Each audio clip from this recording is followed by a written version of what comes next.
أعوذ بالله من الشيطان الرجيم بسم الله الرحمن الرحيم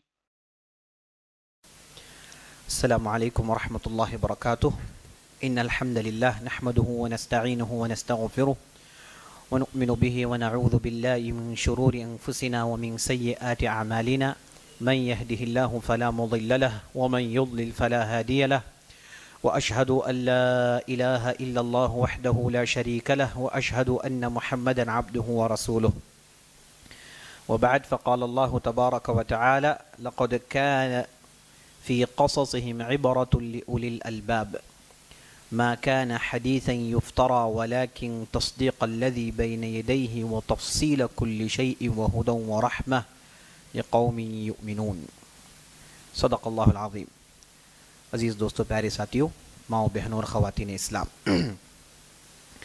میں سب سے پہلے اللہ رب العزت کی بارگاہ میں دعا کرتا ہوں کہ اللہ تعالیٰ جس طرح ہمیں اس مبارک مجلس میں ان مبارک باتوں کو سننے کے لیے جمع کیا ہے، اسی طرح ہمیں جنت الفردوس میں جمع کریں، آمین یا رب العالمین. زیر بحث موضوع جس کا ذکر میں نے کل کی مجلس میں کیا تھا وہ یہ ہے کہ چند اہم شخصیات جن کا تعلق 18ویں صدی، 19ویں اور 20ویں صدی سے ہے، ان میں سے ان افراد کو چن کر ان کی زندگی ہم آپ کے سامنے لانے کی کوشش کریں گے جن کی زندگی میں ہمارے لیے عبرتیں ہیں، لیسنز ہیں، اور ان کی زندگی سے بہت کچھ سیکھنے کو ملتا ہے. تو عزیز دوستو، قرآن کا ارشاد ہے کہ قرآن کہتا ہے: لقد كان في قصصهم عبرہ، بلا شبہ ان لوگوں کی زندگی میں عبرتیں ہیں، لأولی الالباب، عقل مند لوگوں کو. ما كان حدیث یفترا، یہ کوئی قرآن کے قصے ایسے ہی کہنے والے باتیں نہیں ہیں، ولیکن تصدیق الذی بین یدیہ، یہ واقعات میں، ان قصوں میں نبی صلی اللہ علیہ وسلم کی نبوت کی تصدیق ہے، اور ان واقعات میں وہ تمام تفصیلات موجود ہیں جن کی ہم کو ضرورت پڑتی ہے ہدایت جاننے کے لیے، اور جس میں ہمارے لیے رحمت ہے. اور اللہ نے کہا: ہدی و رحمہ لقوم یؤمنون، اس میں رحمت ہے اور ہدایت ہے ایمان رکھنے والے قوم کے لیے. تو جب ہم قرآن کا مطالعہ کرتے ہیں تو عزیز دوستو، ہمیں یہ دیکھنے کو ملتا ہے کہ قرآن جا بجا واقعات کا بیان کرتا ہے، جا بجا قصے بیان کرتا ہے. انبیاء علیہم السلام کی تفصیلی زندگی پیش کی جاتی ہے. بعض نبیوں کا ذکر ایک مرتبہ آیا ہے تو بعض نبیوں کا ذکر 100 سے زیادہ مرتبہ آیا ہے. بعض نبیوں کے لیے اللہ سبحانہ وتعالیٰ نے قرآن کے اندر صرف ایک آیت میں ذکر کیا ہے، تو بعض نبیوں کے لیے قرآن میں ایک پوری سورت ڈیڈیکیٹ کر دی گئی ہے. جیسے ہم دیکھتے ہیں موسیٰ علیہ السلام کے لیے اللہ قرآن کے اندر سورۃ القصص پوری تفصیل سے ان کا بچپنا بیان کرتا ہے، اور سورۃ یوسف میں ہم دیکھتے ہیں کہ اللہ سبحانہ وتعالیٰ یوسف علیہ السلام کی پوری زندگی بیان کرتا ہے. تو اس طریقے سے عزیز دوستو، واقعات بیان کرنے کا مقصد قرآن کے اندر یہ ہے کہ ہمیں معلوم ہو جائے کہ یہ وہ افراد تھے جنہیں اللہ نے آزمایا، اور یہ صبر اور تحمل کے وہ میدانوں میں، وہ راستوں میں چل کر اپنے ایمان کا انہوں نے ثبوت دیا.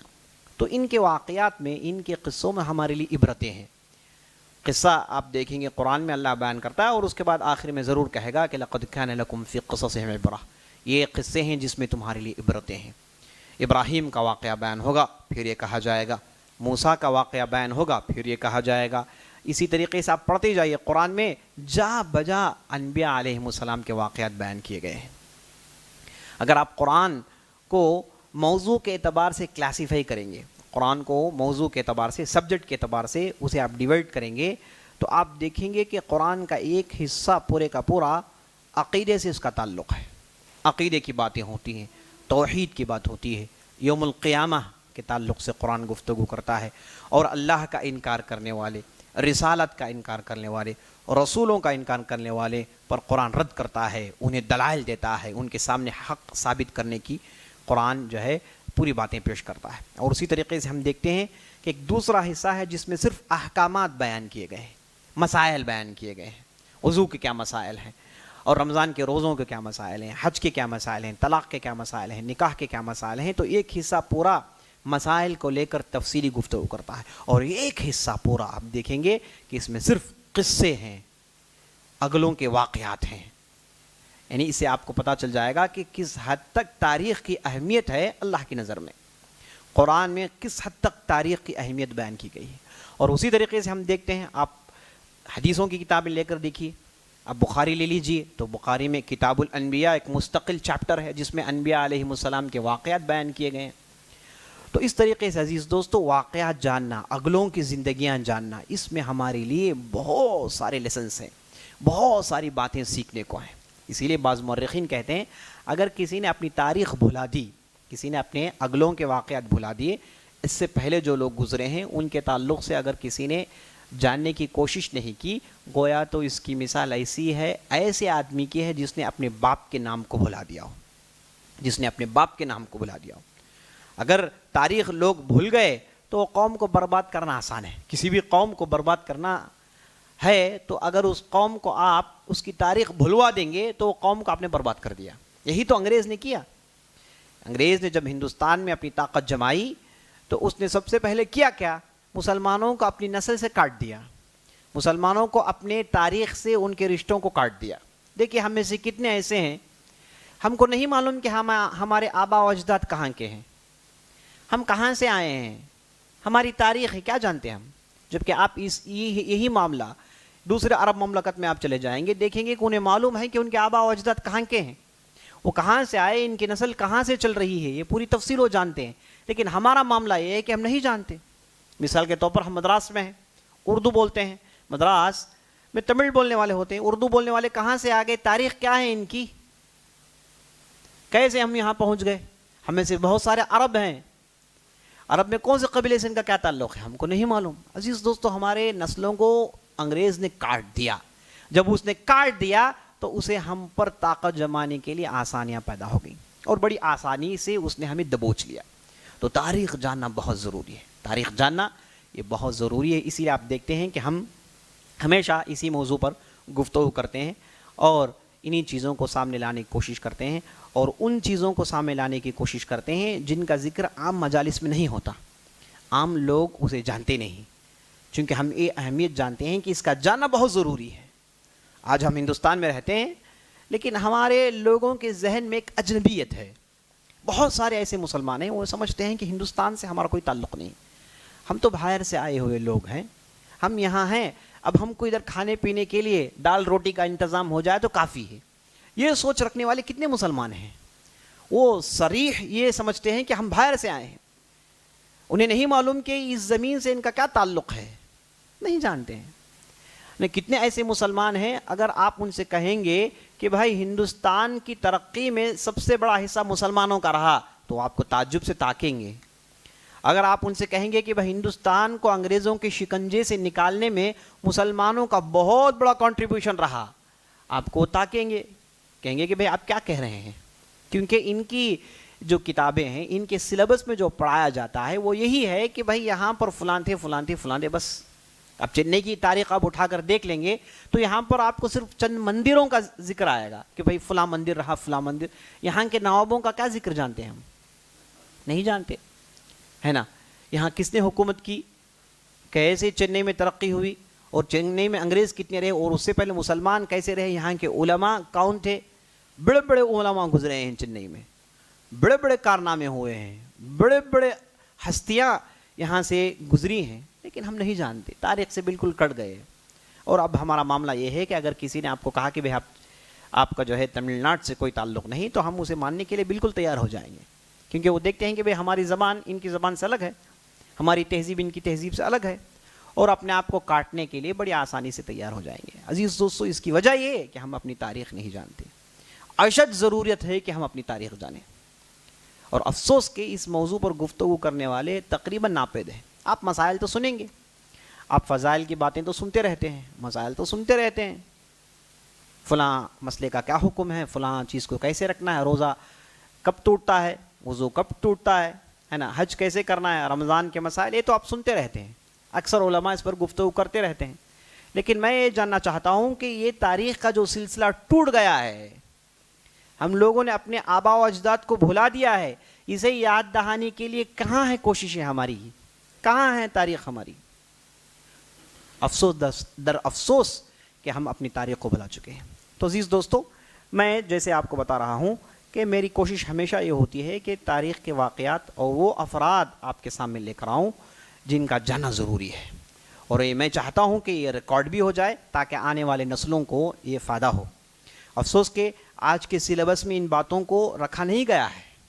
آج آپ چاہے آپ میٹریکولیشن سلیبس لے لیجیے، آپ C B S E syllabus لے لیجیے، آپ اس میں آپ جا کر ہسٹری پڑھیں گے، تاریخ پڑھیں گے تو آپ کو حقیقی تاریخ نہیں بتائی جاتی، بہت سارے تبدیلیاں کر دی گئی ہیں، اور ہم اپنے بادشاہوں کو لے کر بدگمان ہیں۔ ہم میں سے کتنے ایسے مسلمان ہیں جب ان کے سامنے اورنگزیب کا ذکر آئے تو وہ پریشان ہو جاتے ہیں، وہ خود کہتے ہیں کہ بھائی یہ تو بڑا ہی ظالم بادشاہ رہا، بڑا ہی شدید بادشاہ رہا، کیونکہ ان کے سلیبس میں وہی باتیں لکھی ہوئی ہیں، جبکہ اورنگزیب ایک ایسی ہستی ہیں جنہوں نے ہندوستان میں 50 سال حکومت کی، ان جیسی حکومت کسی نے اب تک نہیں کی۔ چاہے آپ پرانی ہندوستان کی تاریخ لے لیجئے، اسلام سے پہلے کی تاریخ آپ لے لیجئے، آپ جا کر اشوکا کی تاریخ پڑھیے، اس سے پہلے جو بھی افراد گزرے ہیں ان کی تاریخ پڑھ کر دیکھیے، اور اس کے بعد اسلام آنے کے بعد بادشاہوں کی تاریخ پڑھیے آپ۔ ان کے درمیان اورنگزیب کا ایک بہت بڑا مقام ہے، انہوں نے 50 سال حکومت کی ہے، مکمل طور پر 50 سال حکومت کی ہے پورے ہندوستان میں، اور جس ہندوستان میں وہ حکومت کر رہے تھے وہ ہندوستان کوئی چھوٹا حصہ نہیں تھا، جیسے آج آپ دیکھ رہے ہیں۔ وہ ہندوستان شروع ہوتا تھا کابل سے، اور میانمار رنگون تک وہ ہندوستان پہنچتا تھا، اور آسام سے لے کر نیچے چنجی تک ان کی حکومت تھی۔ اتنی بڑی حکومت کسی نے ہندوستان میں ایسی حکومت نہیں کی جو اورنگزیب نے کی۔ اگر یہ ظالم ہوتے، اگر ان کے پاس وہ رواداری نہیں ہوتی، یہ اگر ملنسار نہیں ہوتے، صرف شدید ہوتے، تو 50 سال حکومت کر پاتے؟ یہ کیا بکواس ہے؟ افسوس کہ ہمارے لوگ ان چیزوں کو نہیں جانتے، اور جب بھی ان سے کہا جاتا کہ اکبر ہی ایک ایسے بادشاہ ہیں مسلمانوں میں جنہیں ہم پسند کرتے ہیں، تو وہ بھی کہہ دیں گے آمنا صدقنا۔ انہوں نے بابر کو بلا دیا، انہوں نے شاہ جہان کو بلا دیا، انہوں نے جو ہے غیاث الدین تغلق کو بلا دیا، فیروز شاہ تغلق کو بلا دیا۔ ایسے وہ افراد تھے جن کا ذکر ہونا ضروری ہے۔ اسی لیے ہم نے گزشتہ رمضان میں ایک سلسلہ شروع کیا تھا جس کا ہم نے نام رکھا تھا ہندوستان کی اسلامی تاریخ۔ ہندوستان کی اسلامی تاریخ، اس میں ہم نے شروع سے گفتگو کی۔ ہم نے پہلے بتایا کہ ہندوستان میں اسلام آیا کیسے، مسلمان اور ہندوستان کا تعلق کب سے قائم ہوا، اور مسلمان ہندوستان میں آئے تو دو طریقے سے آئے، ایک تھا تجارتی راستہ اور ایک تھا آفیشیل حکومت کرنے کے لیے آئے۔ تو تجارتی راستے سے جو آئے، ساحلوں میں جو اترے، ان کی بہت بڑی تعداد ہندوستان میں آباد ہو چکی تھی۔ بعد میں جا کر 90 ہجری میں محمد بن قاسم آئے، وہ اپنے ساتھ آفیشیل حکومت لے کر آئے، اور اس کے بعد باقاعدہ اسلامی حکومت قائم کرنے کی انہوں نے کوشش کی، جبکہ اس سے پہلے مسلمان یہاں بڑی تعداد میں رہ چکے ہیں، ان کی بہت ساری مسجدیں بنا دی گئی تھیں، اور یہاں بہت سارے مدرسے ہوا کرتے تھے، بعد میں وہ آئے۔ عام طور پر لوگ یہ کہتے ہیں کہ بھائی ہندوستان میں اسلام کو لایا گیا کس کے ذریعے سے؟ محمود غزنوی کے ذریعے سے۔ میں خود ایک IAS کے لیکچر میں بیٹھا تھا، سن رہا تھا، تو وہ جو تھا، وہ ہسٹورین تھا، وہ لیکچر دے رہا تھا، تو اپنے لیکچر میں وہ ڈنکے کی چوٹ میں اعلان کر رہا ہے کہ ہندوستان میں اسلام آیا محمود غزنوی کے زمانے۔ محمود غزنوی نے ہندوستان میں اسلام کو پیش کیا، ورنہ اس سے پہلے ہندوستان مسلمانوں کا نام تھا ہی نہیں۔ اب یہ کہنے والا کون ہے؟ ہائیلی انٹلیکچوئل آدمی ہے، اور سننے والے وہ پورے پڑھے لکھے ہیں، اور اس میں سے مسلمانوں کی کتنی بڑی تعداد ہے۔ صاحب نے اس بات کو آمنا صدقنا کیا، کسی نے اس پر اعتراض کیا ہی نہیں۔ محمود غزنوی بعد میں آئے۔ محمود غزنوی کو ان لوگوں نے تاریخ میں ان کو بدنام کرنے کی مکمل کوشش کی۔ صرف جب بھی محمود غزنوی کا نام آتا ہے کہتے ہیں کہ انہوں نے 17 مرتبہ ہندوستان پر حملہ کیا، 17 مرتبہ ہندوستان پر حملہ کیا، اور یہ جب بھی ہندوستان میں داخل ہوتے ہندوستان کی دولت کو لوٹ لوٹ کر لے کر جاتے، اور ہندوستان کی بہت ساری دولت کو لوٹ کر لے کر چلے گئے۔ یہی باتیں بتاتے ہیں، انہیں یہ نہیں بتاتے کہ بھئی محمود غزنوی کے بعد ان کے لڑکے جو آئے تھے وہ پوری دولت واپس ہندوستان لے کر آ گئے تھے، اور محمود غزنوی وہ آدمی تھے ہندوستان میں، ہاں انہوں نے 17 نہیں 20 مرتبہ حملہ کیا، وہ کس وجہ سے کیا، اس کے پیچھے تاریخ کیا ہے، یہ چھپا دی جاتی ہے۔ تو عزیز دوستو، اب ایک مکمل طور پر ایک کیمپین چلایا جا رہا ہے۔ کیا ہے کیمپین؟ تاریخ کو بدلنے کا کیمپین۔ ابھی آپ دیکھیں گے کہ کہ چند سالوں میں پوری تاریخ مسخ کر دی جائے گی، پوری تاریخ کی کتابوں کو بدل دیا جائے گا، اور بچوں کو، آنے والی نسل کو یہ کہا جائے گا کہ بھائی تم اس ملک میں اجنبی ہو، تم پر ہمارے بڑوں نے رحم و کرم کیا تھا، تم 2 درجے کے شہری ہو، تمہیں یہاں پر ہم نے رہنے کے لیے جگہ دے دی، یہی کافی ہے، تمہاری روٹی اور دال کا انتظام ہو گیا ہے تو کھا پی کر خوش رہو، اب یہاں پر ووٹ کے حقوق کا مطالبہ مت کرو، یہ مت کہو کہ ہندوستان کی اس میں فلاں فلاں جگہ ہمارے رائٹس ہیں، فلاں فلاں چیز ہم کر سکتے ہیں، یہ رائٹس کی بات مت کرو۔ ایک ہے عزیز دوستو ذہنی طور پر غلام بنانا، ایک ہے جسمانی طور پر غلام بنانا۔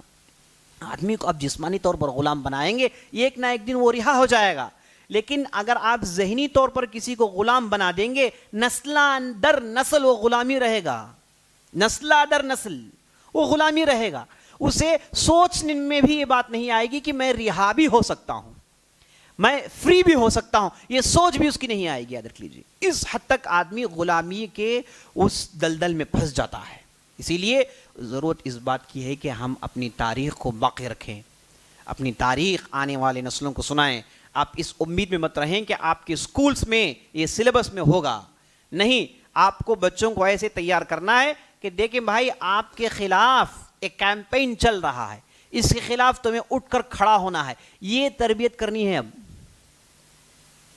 آپ کے ایمان میں ڈاکہ ڈالا جائے گا، آپ کے اسلام میں ڈاکہ ڈالا جائے گا، آپ کے داڑھی سے پریشانی ہے، آپ کے ایمان سے پریشانی ہے، آپ کے کلمہ توحید سے پریشانی ہے، ان لوگوں کو تو یہ کیمپین چل رہا ہے، اس کے درمیان تو پڑھ رہا ہے، تو بڑا ہو رہا ہے، تیری فضا مسموم ہے، زہریلی فضا میں تو پڑھ رہا ہے، یہ چیز کی تعلیم آپ نہیں دیں گے تو یاد رکھ لیجئے آپ کے بچے کی اسلامی شناخت ختم کر دی جائے گی، اور آپ کا بچہ بڑی مشکل سے لا الہ الا اللہ کہے گا، بڑی مشکل سے محمد رسول اللہ کہے گا، اور اس کے بعد ایک ایسی نسل آئے گی جنہیں معلوم نہیں کہ وہ کیا ہیں، وہ دوسری قوموں کے توہمات اور ان کی جو ہے پرستش میں اپنے آپ کو مصروف رکھیں گے، انہیں صرف لفظ اسلام اور لا الہ الا اللہ اتنا ہی معلوم ہوگا، اور اس کے بعد ایک نسل آئے گی وہ پوری کی پوری بدل جائے گی۔ یہی ہے پروسیجر ہے، ایسا نہیں کہ آپ کو ایک ہی دن بدل دیتے ہیں، ایسا نہیں کہ آپ کے گردن میں تلوار رکھا کہا کہ آپ چھوڑ دو، ایسے تو ہوتا نہیں ہے۔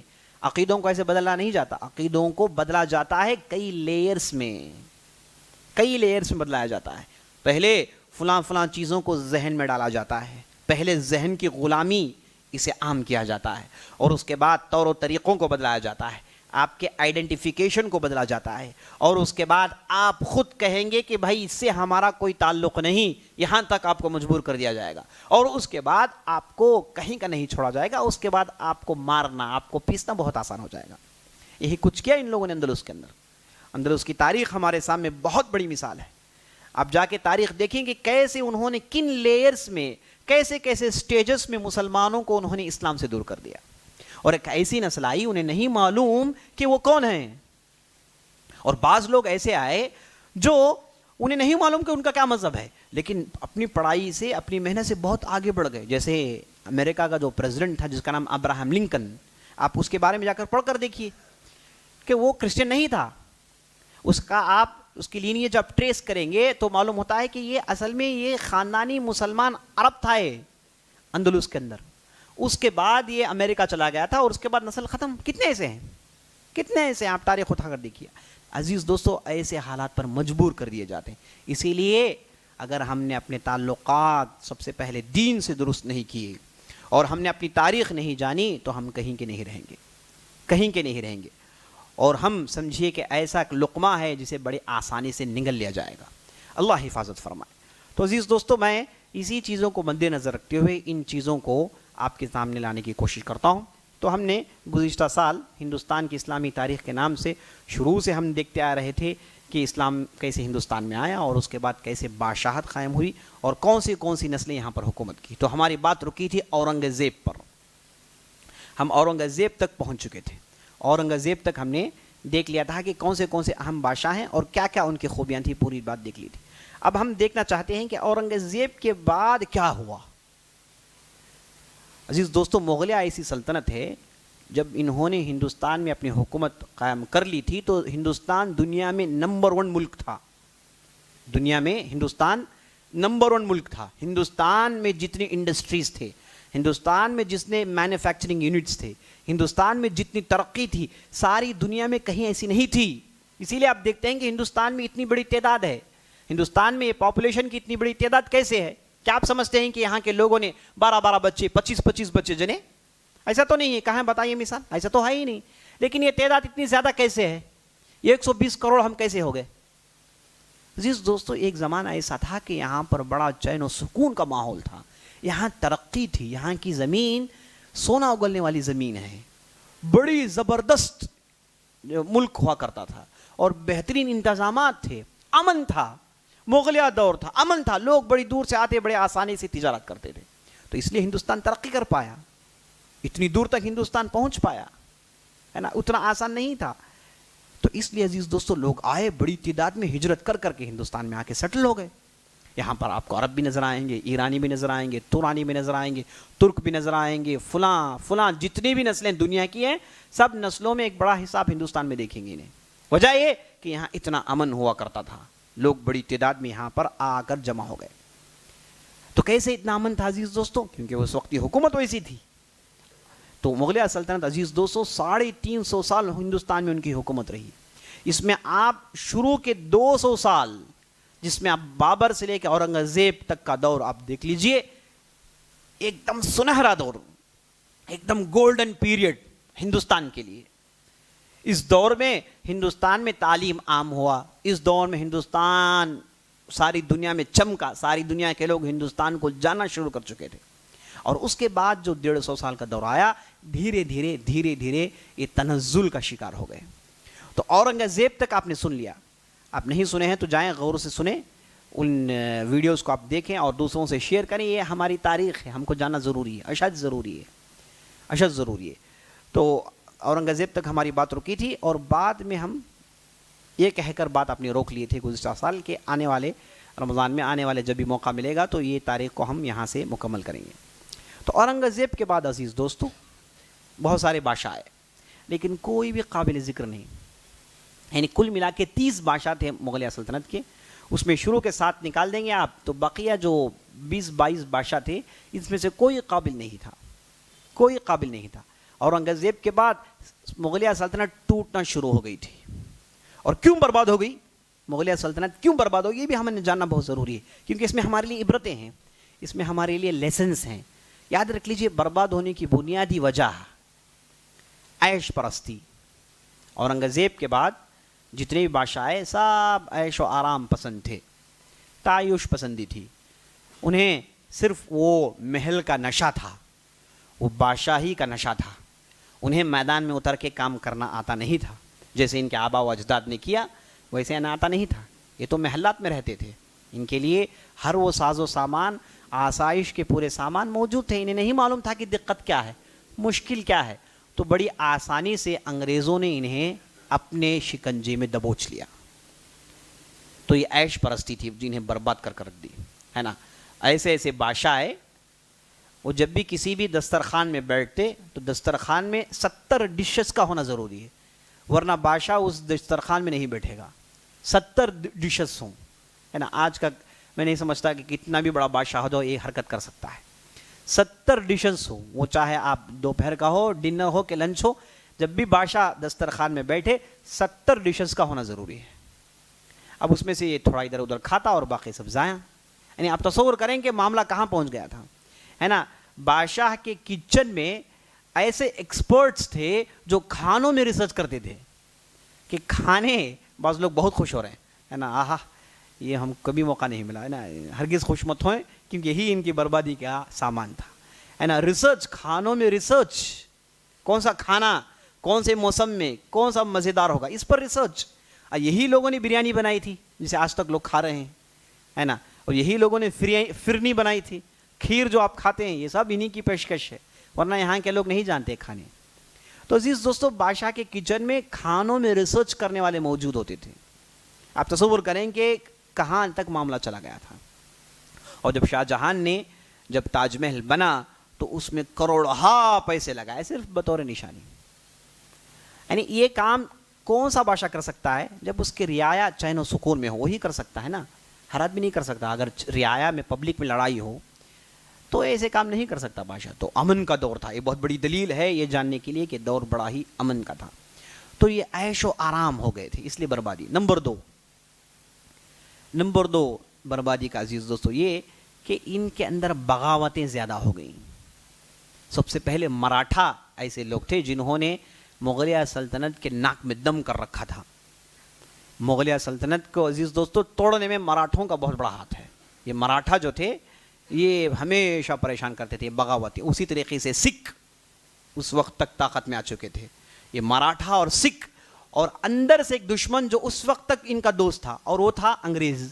وہ اپنے وقت کے انتظار میں تھا. ظاہری طور پر یہ کہتا کہ میں بادشاہ کے ساتھ ہوں, لیکن اندر وہ موقع کی طاق میں تھا. تو یہ بغاوتیں تھیں جو ہے نا بادشاہوں کو برباد کرتی ہیں. اسی لیے کبھی بھی کسی بادشاہ کو بغاوت پسند نہیں.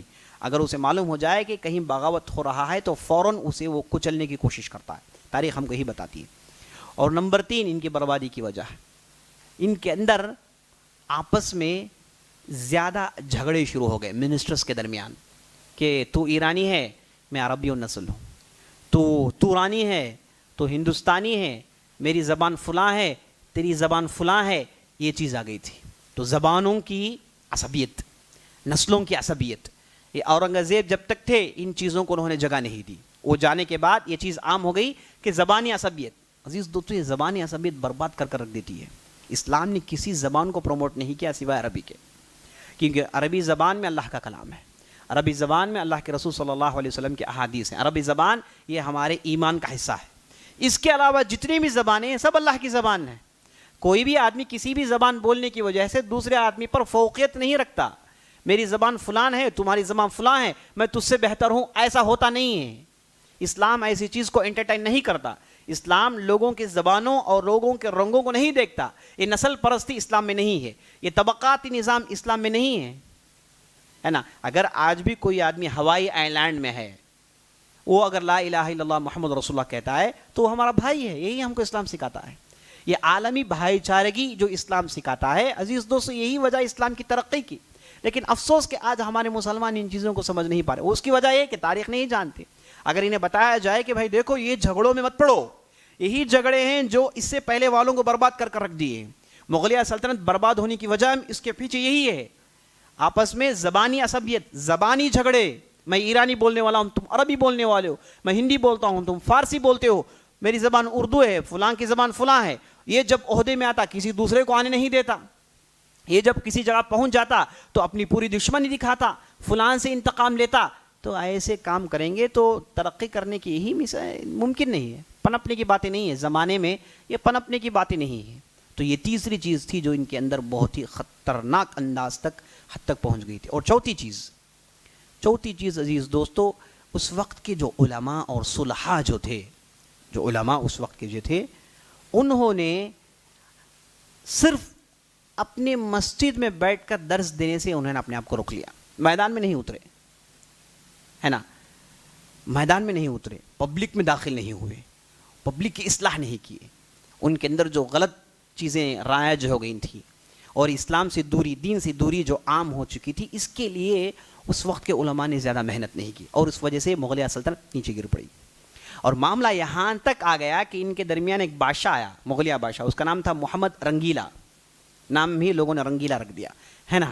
اس کی حکومت اتنی بڑی تھی کہ صرف اپنے پیلس کے جو باؤنڈری ہے اس سے بڑی حکومت نہیں تھی اس کی. صرف پیلس کی جو حدود تھے یہاں اس کی حکومت ہوتی تھی. اور اس کا معاملہ یہ تھا کہ ہمیشہ وہ, ہے نا, باجوں میں, گانوں میں, غزل میں مصروف رہتا تھا. اور جب بھی حکومت کی بات آتی وہ جانے کے لیے اسے دل نہیں ہوتا. بادشاہ ہے لیکن لوگوں کے درمیان ان کے فیصلے کرنے کے لیے, بڑے بڑے فیصلوں کے لیے اس کا دل نہیں کرتا.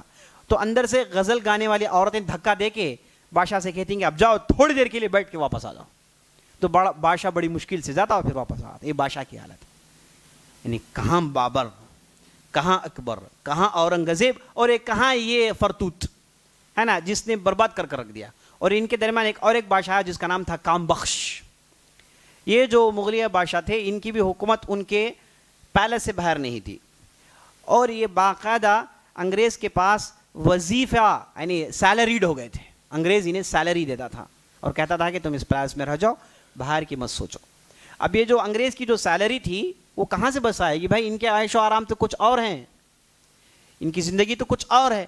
انگریز کی سیلری بس نہیں آتی. تو انہوں نے کیا کیا, بستی میں جتنے بھی اوباش گنڈے اور جتنے بھی چرس گانجا کے دھندا کرنے والے تھے سب کو انہوں نے پیلس میں جگہ دے دیا, اور جو بھی چرس لینا چاہتا ان کے پاس پیلس میں بیچا جاتا, اور پیلس میں وہ بیچنے والا انہیں کچھ اماؤنٹ دے دیتا کٹنگ. یعنی حساب لگائیں یہاں تک معاملہ پہنچ گیا. تو یہ بربادی کے آخری, لیکن اللہ نے بہت مہلت دی. یعنی تنزل جب شروع ہوا اس کے باوجود 150 سال رہے. بربادی کا آغاز کتنے شروع ہو گیا اور کتنے سال تک یہ بربادی چلتی رہی؟ 1857 تک بربادی چلتی رہی. اللہ نے موقع دیا. لوگوں کے اندر مغلیہ سلطنت کا اتنا روب تھا, بادشاہ ہو تو وہی ہوگا, چاہے وہ جیسا بھی ہو, چاہے جیسا بھی ہو, نکما سے نکما بھی ہو, لیکن بادشاہ ہوگا تو کون؟ مغلی بادشاہ ہوگا. دوسروں کو بادشاہ ماننے کے لیے بالکل تیار نہیں تھے. اور جب 1858 میں میوٹنی پیکٹ جب ہوا ہندوستان میں, 1857 میں جو میوٹنی پیکٹ ہوا, جو ہندوستان کی تاریخ میں آزادی کا آغاز وہیں سے ہوا, اس وقت انگریزوں کو نکال دیا گیا تھا. پھر انگریز آئے, انہوں نے قیامت برپا کیا. تو جب انگریزوں کو تھوڑی دیر کے لیے نکال دیا گیا تھا, تو جب اس وقت یہ گفتگو آئی کہ کون ہمارا بڑا بنے گا, کون ہمارا ذمہ دار ہے, تو لوگوں نے اس وقت پھر مغلیہ بادشاہ کو چنا, بہادر شاہ ظفر کو چنا. کہا کہ تم ہی ہمارے بڑے ہو, ہم تمہارے علاوہ کسی دوسرے کو لیڈر جانتے ہی نہیں ہیں. یعنی لوگوں کے ذہن میں مغلیہ سلطنت کا اتنا بڑا دھبا پڑا ہوا تھا کہ وہ بھول بھی نہیں سکتے تھے. تو 150 سال تک یہ بربادی چلتی رہی عزیز دوست. اور اس کے بعد انگریزوں نے انہیں جڑ سے اکھاڑ پھینکا. کب؟ 1857 میں, 1857 میں ان جو ہے بالکل برباد کر دیا گیا. تو میں بتا رہا تھا کہ علماء جو کام کرنا تھا, جو صلحاء جو کام کرنا تھا, انہوں نے اس وقت وہ کام نہیں کیا. بے دینداری عام تھی, بے دینداری عام تھی, بے حیائی عام تھی. تو ایسے موقع پر اللہ نے ایک ایسی شخصیت کو بھیجا جن کا نام تھا شاہ ولی اللہ دہلوی. انہیں جو عزیز دوستو آپ مجدد کہہ سکتے ہیں. یہ شاہ ولی اللہ دہلوی مجدد ہیں. ان کا نام احمد بن عبد الرحیم, لقب ان کا ولی اللہ دہلوی. یاد رکھیے یہ بہت ہی اہم شخصیت ہیں.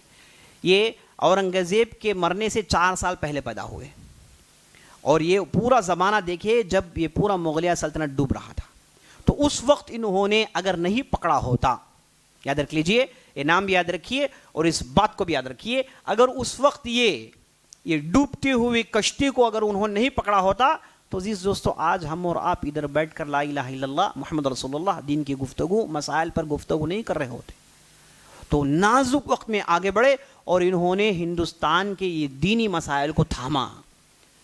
اور یاد رکھ لیجئے یہ وہ شخصیت تھیں جن کی وجہ سے آپ ہندوستان میں مشہور مدرسے, آپ دیوبند لے لیجئے, آپ ندوہ لے لیجئے, آپ علی گڑھ لے لیجئے, آپ جتنے بھی ہندوستان کے مدرسے ہیں, یاد رکھ لیجئے یہ جتنے بھی بڑے لوگ ہیں پورے یہی شاہ ولی اللہ کے اس سر چشمے سے نکلے ہیں, وہیں سے ان کی پوری نہریں نکل کر آتی ہیں. تو یہ اتنی بڑی ہستی تھی. نام یاد رکھیے ولی اللہ دہلوی, اور ان کی پیدائش ہوئی 1703 اور وفات پائے 1765. تو 62 ایئر زندہ رہے اور بہت ہی زبردست کام کیے. ان کے کیا کیا کام تھے تفصیل نہیں مل رہی ہم کو, لیکن اتنا تو معلوم ہے کہ دین کے نام کو انہوں نے باقی رکھا. اگر یہ نہ ہوتے تو ہندوستان کے حالات انتہائی بدترین ہوتے. یہاں کے لوگ کب کا دین چھوڑ دیے ہوتے, کب کا بے دین ہو جاتے. تو یہ وہ فرد تھے, ان کے شاگردوں کو انہوں نے بنایا جو آگے چل کے ان کے جو ہے شاگرد میں سے احمد شہید, اسماعیل شہیدی وہ لوگ ہیں جنہوں نے انگریزوں کے حلق کے کانٹے بن گئے تھے, جو انگریز کے حلق کے کانٹے تھے. انگریز ان سے بہت پریشان تھا, آخرکار انگریزوں نے انہیں مار دیا تھا. اس کے بعد جا کر ان کے انگریزوں کے معاملات آسان ہوئے, ورنہ جب تک یہ لوگ زندہ تھے انگریز کے لیے ہندوستان میں سانس لینا مشکل ہو رہا تھا. تو عزیز دوستو یہ تھے شاہ ولی اللہ دہلوی. اور یاد رکھ لیجئے شاہ ولی اللہ دہلوی وہ آدمی ہیں جنہوں نے ہندوستان میں باقاعدہ حدیث کی تعلیم دی. ورنہ ہوتا کیا تھا, میں آپ کو مثال سمجھاتا ہوں کہ اورنگزیب کے بعد, بلکہ اورنگزیب کے زمانے میں ہی ہوتا یہ تھا کہ لوگ دین اگر ہے تو صرف یہ جانتے تھے کہ مسئلہ کیسے حل کریں, یعنی کیا مسئلہ ہے, کیا فرضہ ہے, کیا واجبات ہیں, کیا سنتیں ہیں, یہی جانتے تھے. دین کی اصل روح سے بہت دور ہو گئے تھے. دین کی اصل روح, دین آپ کو صرف واجبات نہیں سکھاتا نا بھائی, دین آپ کو صرف یہ نہیں کہتا کہ آپ بھوکے رہ جائیں روزے میں. دین ہی نہیں کہتا کہ بھئی آپ حج کریں خرچ کر کے بس، بلکہ دین آپ کے دل و دماغ میں تقوی کا روح پھونکتا ہے، کہتا ہے کہ بھئی یہ سب آپ کرتے ہو اللہ کے لیے کرتے ہو، یہ سب آپ کر رہے ہو اللہ کو خوش کرنے کے لیے، یہ دنیاوی زندگی کچھ نہیں، آخرت کی زندگی، یہ جو اصل روح ہے تقوی کا روح، یہ اصل دین پھونکتا ہے، اور اس کے بعد مسائل ہیں۔ تو یہ جب تھے تو ہو گیا یہ تھا کہ دین کو لوگوں نے صرف مسائل سمجھ رکھا تھا، بس مسائل، اصل روح سے بہت دور ہو گئے تھے۔ تو شاہ ولی اللہ دہلوی آئے، انہوں نے باقاعدہ بعد میں دین کی روح کو پھونکا، لوگوں کو جمع کیے، ایک بہت بڑی حرکت چلائی، بہت بڑا انقلاب برپا کیا، بہت بڑا ریولیوشن لایا، اور یہ دلی میں رہا کرتے تھے، اور دلی میں انہوں نے ان کے لیے ایک بہت بڑا مدرسہ بنایا جو آج بھی ہے، جس کا نام مدرسہ رحیمیہ کے نام سے، ان کے والد کا نام عبد الرحیم تھا اور ان کے نام سے یہ مدرسہ قائم ہوا۔ تو ہندوستان میں عزیز دوستو فقہی مسائل پر بحث، ایک طرف فقہی مسائل تھے، کیا کرنا ہے کیا نہیں کرنا ہے، ہاتھ کہاں باندھے، آمین کہیں نہ کہیں، تراویح 8 رکعت 20 رکعت، یہی مسائل ایک طرف تھے، اور دوسرے مسائل اس طرف صوفیہ تھے، ہے نا، چشتیہ، قادریہ، نقشہ بندیہ، سہراوردیہ، شطاریہ، یہ سلسلے ایک طرف۔ حدیث کا علم تھا ہی نہیں یہاں ایک سب سے پہلے ایک عالم آئے تھے جن کا نام عبد الحق دہلوی، ان سے بہت پہلے آئے، انہوں نے حدیث کا تھوڑا بہت آغاز کیا۔ یہاں کے لوگ صحیح ستہ کیا ہے، بخاری کسے کہتے ہیں، مسلم کسے کہتے ہیں، ترمذی کیا چیز کا نام ہے، ابن ماجہ کیا ہے، یہ نہیں جانتے تھے یہاں کے لوگ۔ تو یہ سب سے پہلے آدمی تھے شاہ ولی اللہ دہلوی، جنہوں نے ہندوستان میں حدیث کا درس قائم کیا، لوگوں سے کہا کہ بھائی مسائل آپ کو حدیث سے سمجھنا ہے، یہاں سے انہوں نے شروع کیا، اور اس کے بعد تقلید کے خلاف آواز اٹھائی، اور یہ جو صوفیہ، یہ بدعات، یہ جو عام ہو گئے تھے، اس کے خلاف آواز اٹھائی۔ تو بہترین کتابیں لکھی انہوں نے، ان میں سے ان کی مشہور کتاب ہے حجت اللہ البالغہ۔ اس کتاب میں انہوں نے یہ کوشش کی کہ دین کو سمجھنے کے لیے لاجک کے ذریعے سے دین کو سمجھایا جائے، ہے نا۔ اب ہم عقیدہ پڑھتے ہیں، ہم لاجیکلی دلیل دیتے ہیں کہ اللہ ہے یا نہیں ہے، ہم لاجیکلی دلیل دیتے ہیں کہ رسول کو ماننا ہے نہیں ماننا ہے، ہم لاجیکلی دلیل دیتے ہیں کہ آخرت ہے یا نہیں ہے۔ تو انہوں نے اس کتاب میں یہ کوشش کی کہ آپ نماز پڑھتے ہیں تو اس میں کیا لاجک ہے، اگر آپ روزہ رکھتے ہیں تو اس میں کیا لاجک ہے، یعنی وہ یہ کہتے ہیں کہ دین کی آپ ہر قسم کی حرکت کریں، دین کا نام لیں، اس کے پیچھے زبردست لاجک ہے، کوئی بھی ایسی چیز ہمارے دین میں نہیں ہے جو لاجک کے اس پر ہو۔ ہمارے پاس رواج نہیں ہے، ہمارے پاس ریچولز نہیں ہیں، ہے نا، ہمارے پاس رسم و رواج نہیں ہے، جیسے دوسرے مذاہب میں جائیں آپ رسم کریں، اس کے پیچھے کیا ہے لاجک، بھائی آپ نے ایسا کیوں کیا، وہ کہیں گے کہ نہیں معلوم۔ تو ہم مسلمان ایسے نہیں ہیں، ہم نماز پڑھتے ہیں، آپ کھڑے ہوتے ہیں تو اس کے پیچھے لاجک ہے، آپ رکوع کرتے ہیں اس کے پیچھے لاجک ہے۔ تو انہوں نے 2 جلدوں والی کتاب لکھی اور دین کے ہر عبادت کو لیا اور لاجیکلی پروف کرنے کی کوشش کی، اور کہتے ہیں کہ جتنی بھی دین کی عبادتیں ہیں اس کے پیچھے 3 لاجکس ہیں۔ پہلا لاجک، یا تو پھر اس میں آخرت کو سنوارا جائے گا، یا تو پھر اس میں دنیا کو سنوارنے کی بات ہوگی، یا تو پھر دین کی بلندی بیان کرنی ہوگی، یا تو پھر لوگوں کو منظم کرنا ہوگا۔ یعنی آپ کوئی بھی عمل کریں، آپ زکوٰۃ الفطر دیں، آپ زکوٰۃ دیں، یا پھر آپ کوئی بھی ایک عبادت کریں، آپ اس میں دیکھیں گے کہ اس میں یا تو پھر آخرت کو فائدہ ہوگا، یا تو پھر آپ بحیثیت مسلمان ایک معاشرے میں آپ کو آرگنائز کرنے کے لیے عبادت ہوگی، یا تو پھر اس میں آپ کے اخلاق کو بہتر کرنے کی بات ہوگی، اس میں آپ کے اخلاق کو امپروو کیا جا رہا ہوگا، یا تو پھر اس میں آپ کے اس دین کو پاورفل دین ہے ثابت کرنے کے لیے کوشش کی گئی ہوگی۔ یعنی یہ پوری عبادتیں ان 4 چیزوں میں گھومتی ہیں، یہ ثابت کرتے ہیں۔ بہت ہی مشہور کتاب ہے، ہندوستان کے ایک عالم نے لکھا، سارے عرب دنیا میں آج بھی اس کتاب کو پڑھی جاتی ہے، تو اتنے زبردست انہوں نے کتاب لکھی۔ اور اس کے بعد ان کی کتاب، مشہور کتاب ازالۃ الخفا، اور شیعہ پر اس زمانے انہوں نے رد کیا، شیعہ کو بتایا کہ بھائی حقیقی دین کیا ہے، اور ان کی زندگی کے 2 مرحلے بیان کرتے ہیں، یہ حج سے پہلے، حج کے بعد۔ حج سے پہلے یہاں رہے، ان کے اندر تھوڑی بہت تصوف تھا، اور حج کے لیے گئے تو مدینہ میں جا کر شیخ ابو طاہر الکردی کے پاس انہوں نے تعلیم حاصل کی، بخاری سنا، اور وہ زمانہ تھا جب محمد بن عبد الوہاب بھی مدینہ میں رہا کرتے تھے۔ یاد رکھ لیجیے عزیز دوستو، محمد بن عبد الوہاب جو سعودی کے اندر جو بہت بڑا انقلاب برپا کیے، یہ اور 2 ایک ہی زمانے کے تھے۔ یہ 703 کی ان کی پیدائش ہے، وہ 1704 کے ہیں، 1703 کے یہ ہیں، وہ 1704 کے یہ ہیں۔ ان کی زندگی 62 سال کی تھی، اور وہ 92 سال 92 ایئر زندہ رہے۔ کون؟ محمد بن عبد الوہاب۔ تو سارے دنیا میں جب بھی یہ زمانے کی بات ہوتی ہے تو یہ دو بڑی شخصیتوں کو لوگ پڑھتے ہیں، ایک ہیں شاہ ولی اللہ دہلوی اور ایک ہے محمد بن عبد الوہاب النجدی جو سعودی عرب کے اندر بہت بڑا انقلاب برپا کیا. دونوں میں بہت بڑا فرق ہے. بہرحال تو اس طریقے سے عزیز دوستو بہت سارے انہوں نے کام کیے. زیادہ ان کے اندر علمی مسائل ہیں، میں زیادہ علمی مسائل بیان کروں گا آپ لوگ اکتا جائیں گے، تو اسی لیے پوری جو ہے علمی زندگی ہے ان کی. صرف اتنا جان لیجئے کہ انہوں نے اگر اس زمانے میں کوشش نہیں کی ہوتی، لوگوں کو نہیں پکڑا ہوتا، تو آج ہمارے پاس یہ دین موجود نہیں ہوتا.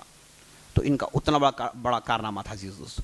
انشاءاللہ ہم کل کی مجلس میں ان کے بعد جو لوگ آئے، خاص طور پر احمد شہید، اسماعیل شہید، جنہوں نے سکھوں کے خلاف بہت بڑی لڑائی لڑی، انگریزوں کے خلاف بہت بڑی لڑائی لڑی، اور انگریزوں کے حلق کے یہ لوگ کاٹا بنے ہوئے تھے، تو انہوں نے کیا کیا کیا اور ان کے ذریعے سے توحید کی کیسی خدمت ہوئی، یہ ساری تفصیل انشاءاللہ میں کل کی مجلس کے لیے رکھتا ہوں. آپ سے گزارش ہے کہ آپ ضرور تشریف لائیں. اقول قولی هذا واستغفر الله لي ولكم ولسائر المسلمين من كل ذنب وخطيئة فاستغفروه انه الغفور الرحيم.